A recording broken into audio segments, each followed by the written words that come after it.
Hola, hola, hola, bienvenidas y bienvenidos a Mujeres con Historia, el espacio donde conocerás mujeres extraordinarias que muchas veces la historia las ha olvidado.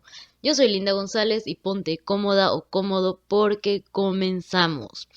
¿Cómo están amigas y amigos, amigas del internet? Feliz año nuevo, Día de Reyes, de la Candelaria, San Valentín, San Patricio y de todas las fiestas que me desaparecí. Es un gusto estar una vez más con todas y todos ustedes. Casi 4 meses sin subir episodio, la verdad es que fueron de locos, pero ya estamos de regreso y les recuerdo que en otras redes sociales como Insta y TikTok estamos posteando cosas interesantes casi a diario. La verdad me hace muy feliz tenerte de nuevo aquí y dejando al lado los saludos nos vamos directo a lo que venimos, porque este es un tema que me han pedido muchísimo y que me emociona hablar, sé que te gustará tanto como a mí. Así que corre por tu botana, desquite, cerveza, licuado o agarra la escoba y ponte a limpiar, pero sobre todo súbele el volumen porque comenzamos. Hoy vamos a platicar un poquito de los primeros periódicos feministas de México. Es importante decir que además de periódicos también eran clubes feministas, o sea, asociaciones que crearon las mujeres con el fin de debatir, organizar y luchar por la obtención de sus derechos, y que se autonombraban feministas. Esto último es muy importante porque si bien la lucha de las mujeres por mejorar sus condiciones de vida viene desde siglos atrás, pues es apenas hasta los 1800 y cachito que comienzan a denominarse bajo el término de feministas. Y antes de entrar de lleno a cuáles fueron estos clubes, vamos a dar un rápido contexto histórico de cómo era la situación de México en ese entonces. Mucho se ha dicho que el sufragismo en México fue uno de los movimientos más tardíos que existieron y que fue un movimiento muy débil comparado a los movimientos europeos. Pero como lo hemos platicado en otros episodios, eso no fue así y ahorita vamos a ver por qué. A mediados del siglo XIX, varios países del mundo comenzaban a escuchar sobre el movimiento sufragista. Estos países, a diferencia de México, pues estaban un poco más estables. Para no decir que México estaba de la fregada. Porque les recuerdo que en el siglo XIX a México le pasa de todo.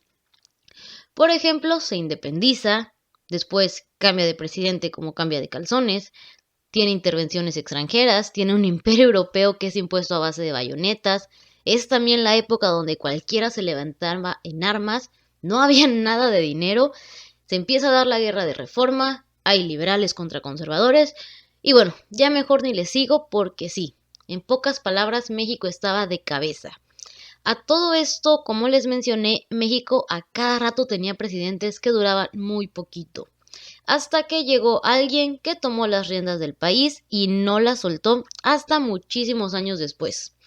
Así es, estoy hablando de Porfirio Díaz, presidente de México de 1876 a 1911. Periodos que llegaba a intercalar con algunos amigos, pero que al final él era el que mandaba en el país. A pesar de que él creó una desigualdad económica terrible, también logró lo que ningún otro presidente había logrado: estabilizar el país. Eso sí, fue a base de pura fuerza y brutalidad, pero lo logró. México era estable, estable, pero ¿a qué costo? El porfiriato, como se le conoce a esta época, se identificó porque los ricos se hicieron más ricos y obviamente los pobres más pobres. Hubo mucha infraestructura y todo lo que se había en México estaba tremendamente influenciado por Europa. Por ejemplo, la comida, la ropa, la arquitectura, la música y algunas ideas. Es importante lo que les voy a decir porque aunque nos duela, hay que reconocer que en su mayoría las primeras feministas o sufragistas en el mundo pues eran mujeres burguesas, o sea, había varo, había dinero. No es difícil llegar a esta conclusión, ya que solo una mujer con dinero podía asistir a estas reuniones, podía afiliarse a clubes, comprar libros, imprimir panfletos, dejar sus hogares, asistir a los meetings y hacer miles y miles de cosas más que estaban en la agenda feminista de la época. Y bueno, son las mujeres mexicanas quienes siguen este mismo patrón, no son la excepción. Las primeras mujeres que tienen contacto con las nuevas corrientes feministas de la época pues eran mujeres que podían pagar por acceder a ellas. La única diferencia entre las sufragistas europeas y mexicanas es que las mexicanas comenzaron con acciones muy pequeñas, aunque el voto sí era lo principal en su agenda feminista. A las mexicanas les encantaba discutir sobre él, pero le era muy difícil pasar a tomar acciones para buscar el sufragio porque, porque vivían en una dictadura, la de Porfirio Díaz. ¿Cómo podían las mujeres mexicanas pedir democracia para ellas si ni siquiera para los hombres había? Para que ellas pudieran debatir sobre los derechos civiles, pues debían de existir derechos civiles a los cuales aspirar. Y como lo comentamos, la época porfirista era una época que se identificaba por la represión.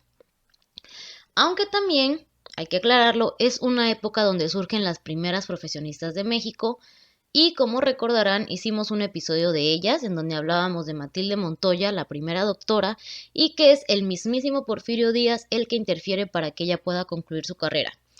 Todo esto pues porque él quería estar a la moda de las potencias europeas, tampoco crean que lo hizo por buena onda.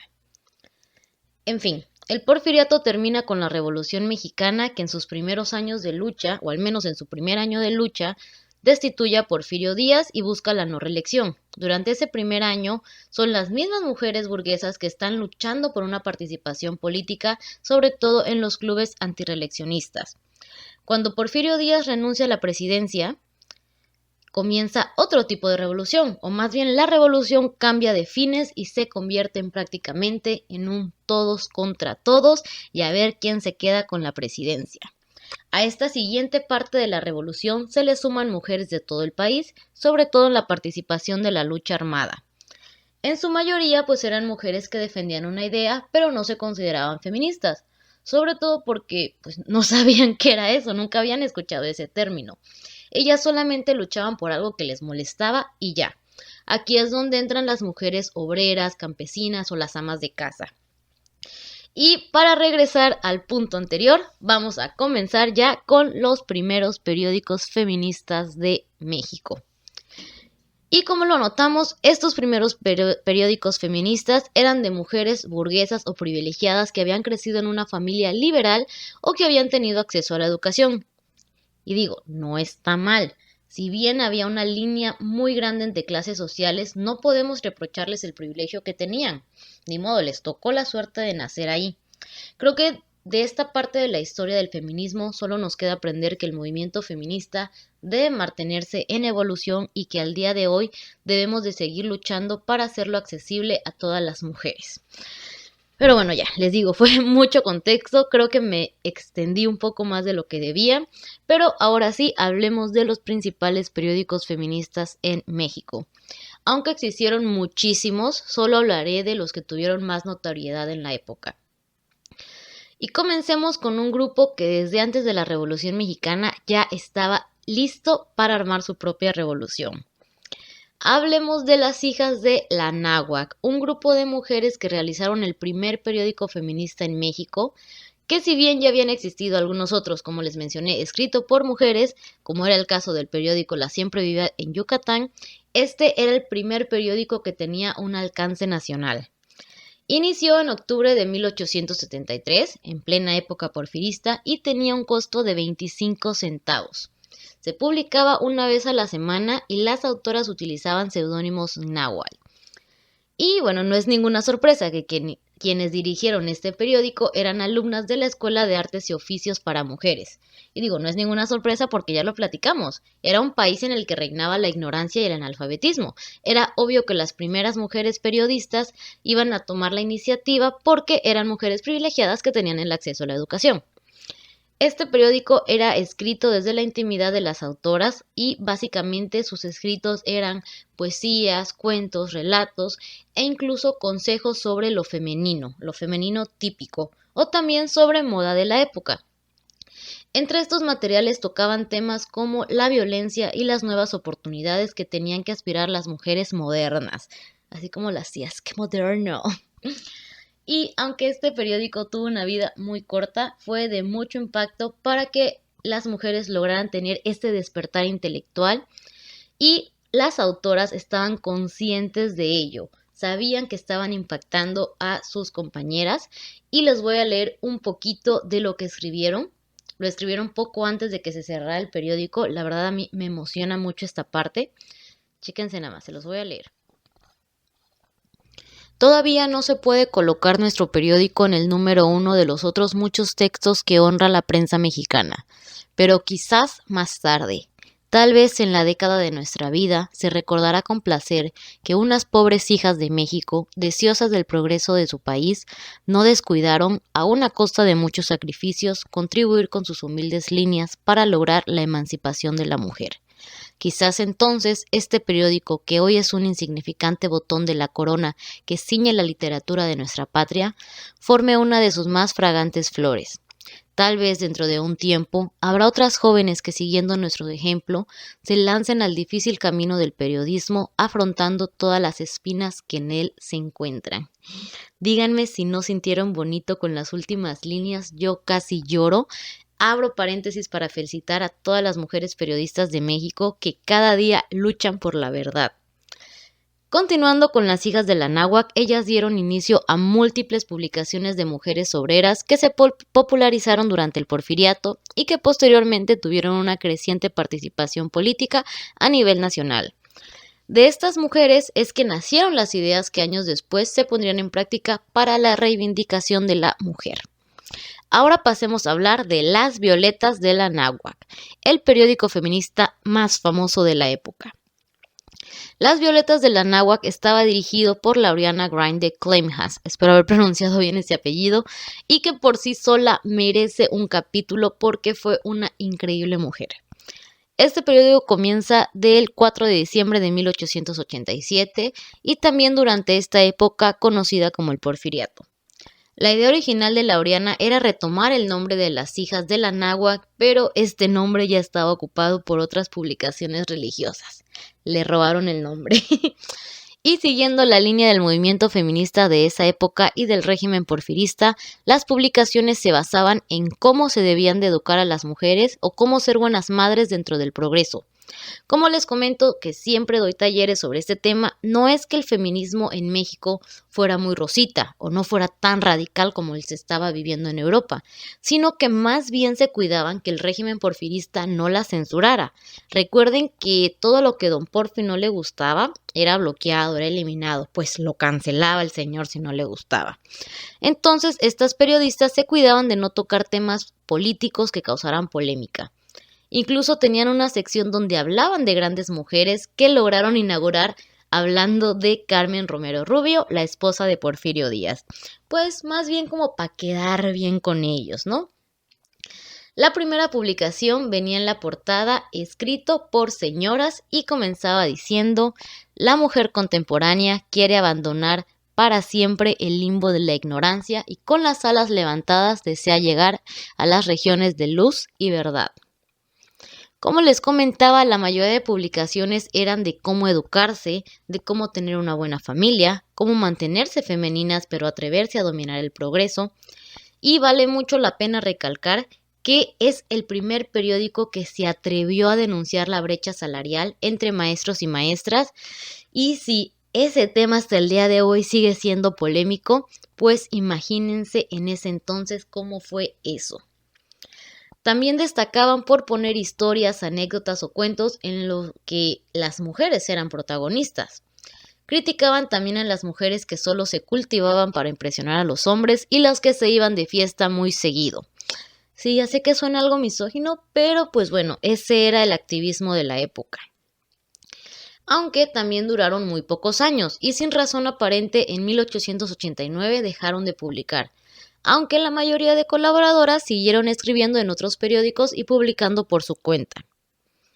Como dato curioso, la casa de subasta Marton subastó uno de los ejemplares de Las Violetas de la Náhuac en 17,000 pesos, nada barato, ¿eh? Y lo compró ni más ni menos que la Secretaría de Relaciones Exteriores. Para fortuna de todos, después lo donó al acervo diplomático para que este ejemplar fuera preservado y digitalizado.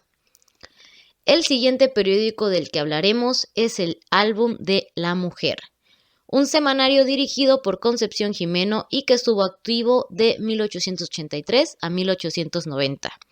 Como se dan cuenta, tuvo una vida bastante larga a comparación de otros periódicos feministas de la época.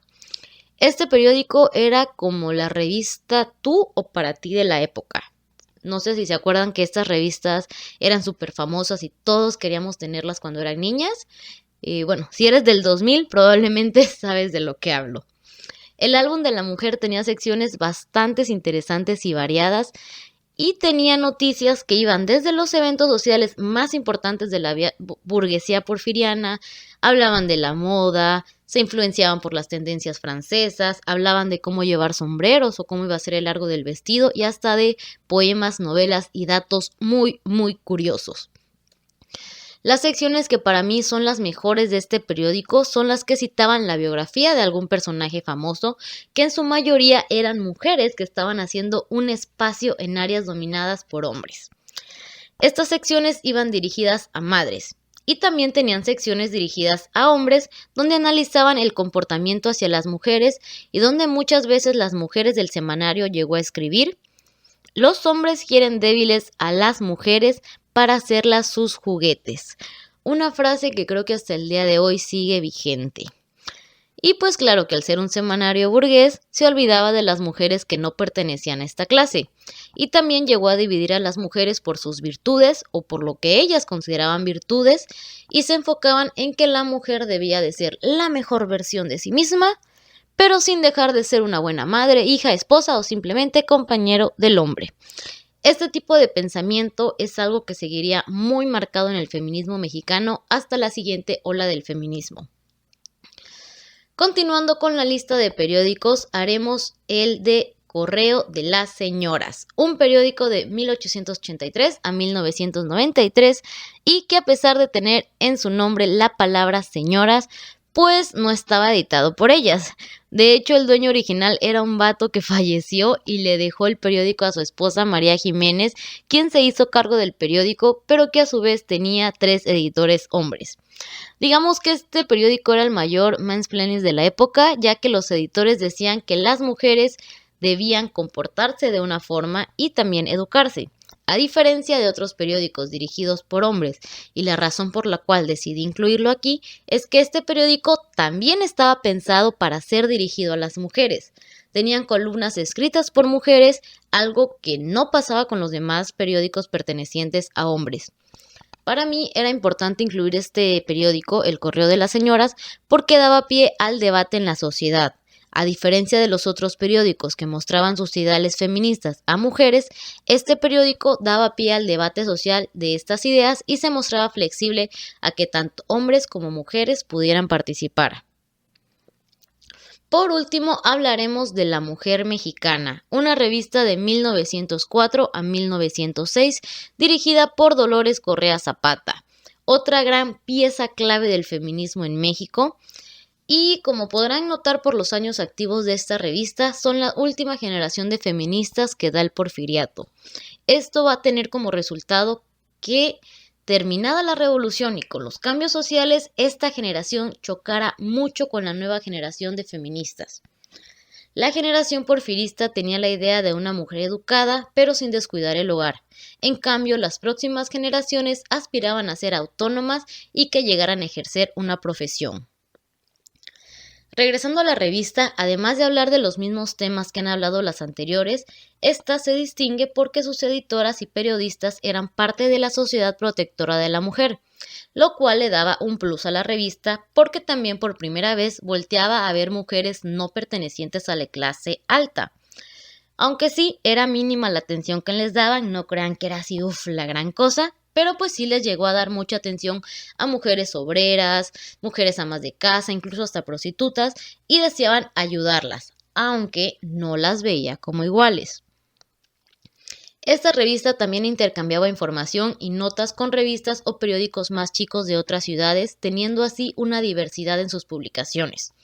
También contaba con muchos anuncios publicitarios, sobre todo cuando se trataba de dar a conocer los servicios profesionales por mujeres. Como les dije anteriormente, estas revistas trataron de llevar la fiesta en paz con la política de Porfirio Díaz, Como tal, no marcaban sus posturas políticas, pero podemos notar que como cualquier persona de clase alta de la época apoyaban el régimen de Porfirio Díaz. Algunas no, pero la mayoría lo hacía. A opinión personal, pienso que como estaban cómodas siendo parte de esa clase alta, pues ellas sí llegaban a ver cierto avance del país, por lo cual no había tanto de qué quejarse.